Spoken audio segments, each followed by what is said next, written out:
When it comes to modeling the lunar cycle, the first thing you have to understand is that the way that we're modeling the lunar cycle is the way that we would see it from Earth, not from the way that you're sitting here looking at it on the paper. So if you follow these four rules, it doesn't matter which orientation you're going to see the sun, generally on the left or the right, you will always model it correctly.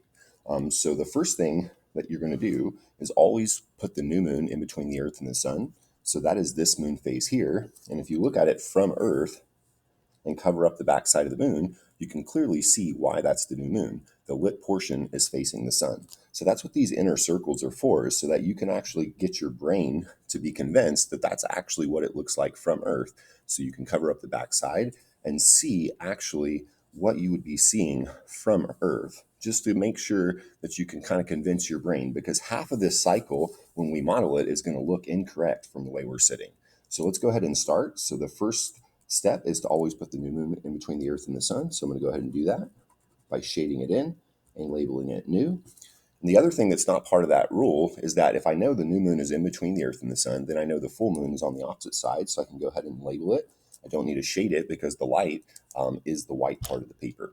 So then now that I've done the first step, I have to understand what counterclockwise is. So that is circling around to the left like this, the opposite direction that a clock goes. So I start with the new moon and I draw that counterclockwise arrow to tell the person looking at this model which direction the moon is orbiting the Earth.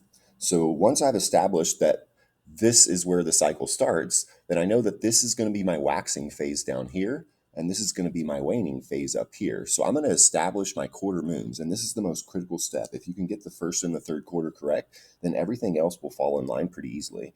So I'm going to go ahead and divide the terminator line vertically like this for the first and the third quarter at the top and the bottom.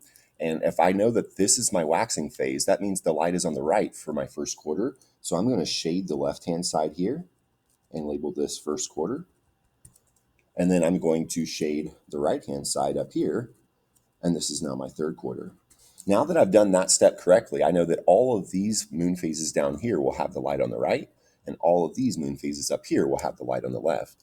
And I kind of have two options for filling this in. One of the ways to look at this is that I know before and after the full moon, I'm going to have a mostly lit moon that is more than half lit, which are the gibbous moons. So if the light's on the right here, I'm going to shade a little bit of the left here. And this is a waxing gibbous. Just going to abbreviate there.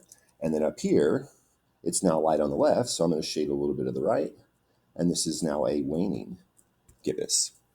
And now the same thing works over here. I know before and after the new moon, I'm going to have a less than half lit moon that we call the crescent moon.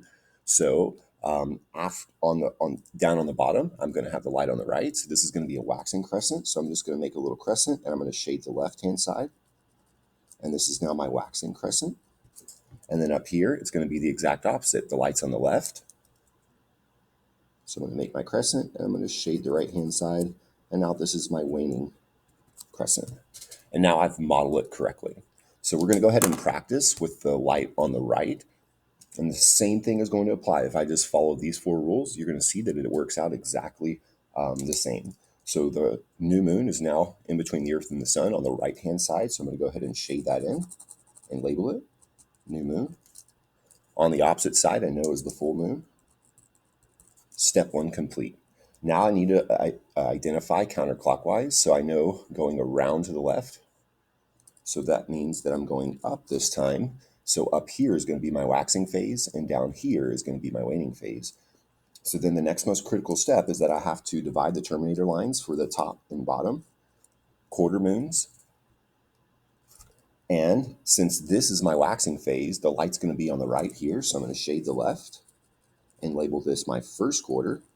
And you can see it's 1 quarter away around its orbit. And then down here is going to be the third quarter with the light on the left. So I'm going to shade the right and label that one third quarter. Now that I've established my waxing phases up here, my waning phase down here, I can think about it logically. After I have no light, I'm going to have a little bit of light, and the light's going to be on the right. So this could be my waxing crescent. And then after half lit, I go to a mostly lit moon that is going to be my gibbous, and the light still should be on the right.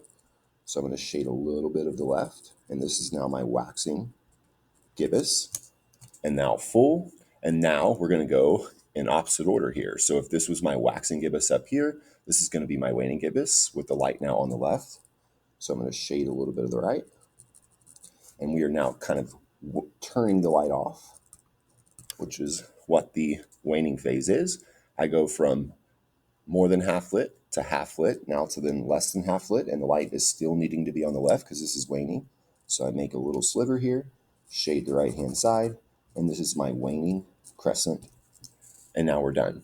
So just remember, always follow the 4 rules. New moon in between the earth and the sun. Go counterclockwise.